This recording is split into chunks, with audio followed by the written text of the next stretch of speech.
अगर आप रमज़ान में फास्टिंग कर रहे हैं और अगर आप अपनी डाइट की प्लानिंग सही करें तो you can actually perform at a very high level. दो तीन बड़ी इंपॉर्टेंट चीज़ें हैं जिस पे आज हम लोग बात करेंगे। Number 1 is going to be the diet in Ramzan and number 2 how you should plan your day. So let me break this down one by one and then work things out. As a cricketer और normal बंदे के अंदर एक बहुत बड़ा फ़र्क है कि they have higher energy requirements, और दूसरा फ़र्क यह है कि उनकी हाइड्रेशन लेवल्स ज़्यादा होनी चाहिए। फॉर एग्ज़ाम्पल, एक नॉर्मल एवरेज बंदे की दिन में कैलोरिक रिक्वायरमेंट्स होती हैं 2 से 3 हज़ार calories, but for a cricketer who is playing से T20 गेम, उसकी कैलोरिक रिक्वायरमेंट बढ़ के 4 से 5 हज़ार कैलोरीज हो जाती हैं, which is almost double of what a normal human being needs. Secondly, for every hour of cricket you play in heat, you are losing around 1 liter of water. So 1 litre पानी का हर घंटे आपको चाहिए होता है। तो अगर आपने 4 घंटे का T20 मैच खेला है तो that's 4 additional liters of water on top of 2 to 3 liters of baseline water requirements. ये हो जाते हैं 6 से 7 लीटर पानी के, जो कि दिन में एक हाई परफॉर्मिंग एथलीट या क्रिकेटर को चाहिए होंगे। हमारे पास 2 मेन स्लॉट्स होते हैं रमज़ान के अंदर जहाँ पे हम लोग अपनी न्यूट्रिशन को इम्प्रूव कर सकते हैं, वो है सहरी और इफ्तारी।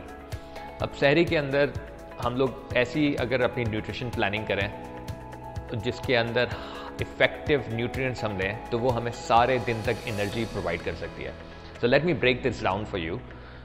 There are 4 important things in your diet. So number 1 or 4 important nutrients in your diet. Number 1 being proteins, number 2 carbohydrates, fats, और चौथा वाटर या हाइड्रेशन। सहरी के अंदर ये वो वक्त होता है when you eat and then fast for 14 hours approximately. तो इसके अंदर what you want to do in your diet is have high amounts of fats, high amounts of carbohydrates and medium amounts of proteins and then higher amount of hydration. In terms of carbohydrates, let me break this down.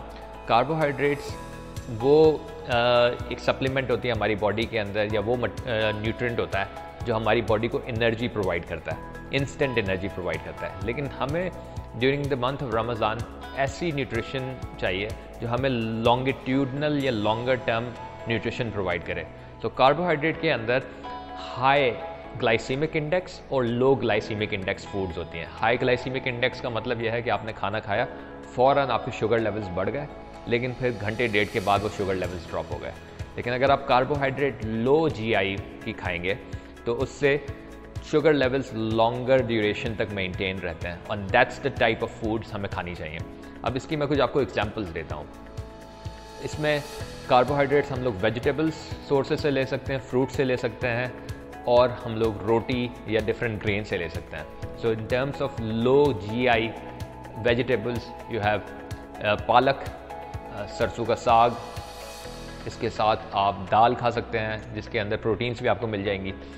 Plus in terms of fruits with low GI index are oranges, उसके साथ अमरूद के अलावा आपके पास apricot, peaches और cherries. अब इसको अगर कंपेयर करें फॉर अ फ्रूट लाइक, अगर अमरूद को हम लोग कंपेयर करें फॉर अ फ्रूट लाइक बनाना, तो जो केला है उसकी ग्लाइसेमिक इंडेक्स है अराउंड 60, लेकिन अमरूद की है ग्लाइसेमिक इंडेक्स अबाउट 20 to 25। तो इस टाइप की फ्रूट्स अगर आप लेंगे तो लॉन्गर ड्यूरेशन सस्टेन्ड आपको एनर्जी मिलेगी ड्यूरिंग द डे। सेकेंडली, रोटी या ब्रेड। अब white bread has a very high glycemic index, जिसका मतलब अगर वाइट आप ब्रेड ले रहे हैं तो इस ग्लाइसेमिक इंडेक्स उसकी 70 है, एज़ कम्पेयर टू अगर आपने फुल मील रोटी ली है उसकी ग्लाइसेमिक इंडेक्स बन जाती है बिटवीन 50 to 60। लेकिन the best way to consume roti is actually अगर आप जौ की रोटी लें जिसको बार्ली की रोटी कहते हैं, या बाजरे की रोटी लें जिसको मिलेट की रोटी कहते हैं। इनकी ग्लाइसेमिक इंडेक्स बिटवीन 20 to 40 होती है, which means you can have higher amount of carbohydrate source divided out during the whole day, जो आपको सस्टेन्ड एनर्जी प्रोवाइड करेगी। अब secondly, in terms of proteins, a good source of protein is dal, but also a very good source of protein and fats is eggs. तो अंडे आप खाएं। अंडे ideally आप अगर खा रहे हैं तो उसको ज़्यादा ऑयल में फ्राई ना करें, कोशिश करें कि आप उसको बॉइल्ड खाएं या बटर के अंदर खाएं। बटर जो है which is also a very good source of fats. इसी तरीके से योगर्ट, लस्सी और मिल्क, फुल फैट मिल्क, ये भी बहुत ज़बरदस्त सोर्सेज ऑफ फैट्स हैं।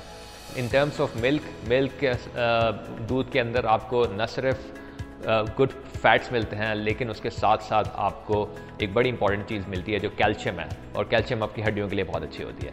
लेकिन in terms of milk, try to get milk which is pasteurised, यानी वो मिल्क जो कि जिसकी शेल्फ लाइफ छोटी हो, 4 से 5 दिन हो, और जो फ्रेश हो।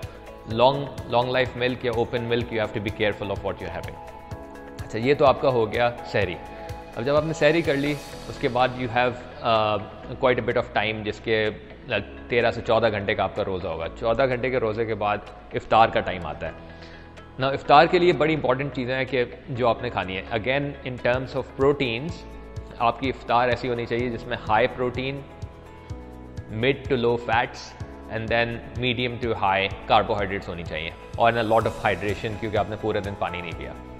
The best thing to do at iftar time is to start off with khajur dates, have fresh juice with some fruits, and have your main meal. और आपका main meal में आप fish ले सकते हैं, chicken ले सकते हैं, beef ले सकते हैं.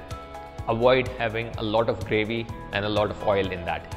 तो fish barbecued, grilled, chicken barbecued grilled would be a very good option to have with vegetables.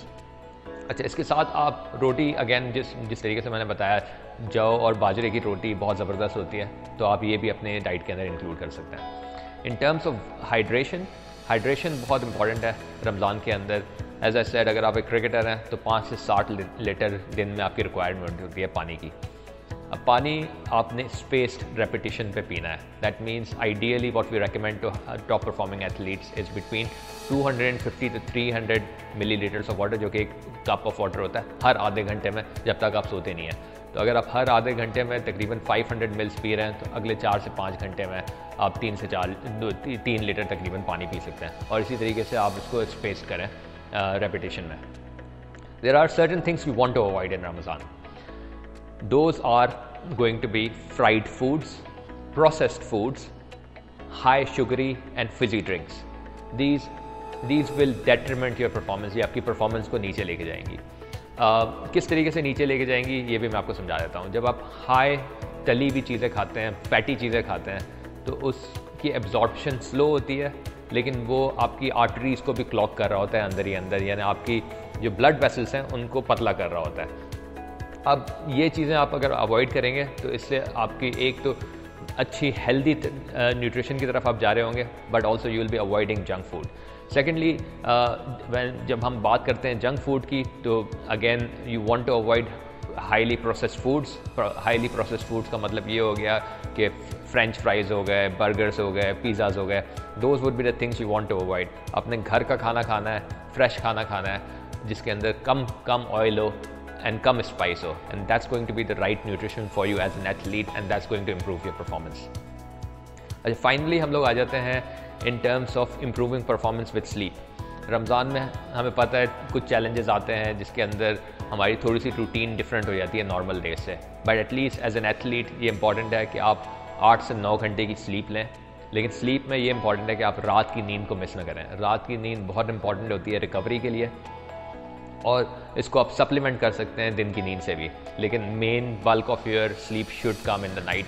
रात को आपको कोशिश करके 6 से 7 घंटे सोना है, दैट्स इंपॉर्टेंट। तो एक और चीज़ मैं ऐड करना चाहूँगा ट्रेनिंग टाइम्स के ऊपर। Now these are very important in Ramzan. किस तरीके से आप अपने आप को प्लान कर रहे हैं। आइडियली अगर आपने ट्रेनिंग करनी है या क्रिकेट खेलनी है तो आप ऐसे टाइम पे खेलें, अगर आप लोग दिन के टाइम में खेलनी है तो वो इफ्तार के करीब हो, कि आप अपनी ट्रेनिंग या जिम कंप्लीट करें, एक्सरसाइज या प्रैक्टिस कंप्लीट करें, और फिर इफ्तार का टाइम हो। उससे ये होगा कि आपकी बॉडी की जो डिहाइड्रेशन लेवल्स हैं वो लंबे अरसे तक मेंटेन नहीं रहेंगे, और आप इफ्तार करके अपनी बॉडी को रीहाइड्रेट कर सकते हैं। क्योंकि अब गर्मियों के महीने हैं, इसमें आप एक आध और चीज़ इंपॉर्टेंट कर सकते हैं, अपनी बॉडी को कूल रख सकते हैं। इसका मतलब यह है कि आप अपने साथ टॉवल्स लेके जाएं छोटे, जिनको आइस पैक्स के अंदर डालें, आइस के अंदर डालें, ठंडे पानी के अंदर डालें, नेक और सर पे रखें अपने। उससे ये होगा कि आपका बॉडी टेम्परेचर मेंटेन रहेगा और स्वेटिंग लेवल्स आपके लो रहेंगे। तो ये ट्रेनिंग की स्ट्रैटेजीज़ हैं जो आप यूज़ कर सकते हैं। अब in terms of training after इफ्तार, आइडियली खाना खाने के 2 से 3 घंटे के बाद ट्रेनिंग करनी चाहिए। अगर आप खाना खा के फ़ौरन ट्रेनिंग करते हैं तो वो खाना, एक तो उसकी एब्जॉर्प्शन कम हो जाती है, प्लस उससे एसिडिटी और मादे की बीमारियाँ होती हैं। और उससे उल्टी आने का भी ख़तरा होता है। तो कोशिश ये करनी है कि खाना अगर आपने इफ्तार की हुई है तो ट्रेनिंग टाइम 2 से 3 घंटे के बाद रखें, या अगर आपने मैच खेलना है तो थोड़ा रात में लेट खेलें, which means that you will have adequate time to get your body to absorb all the food.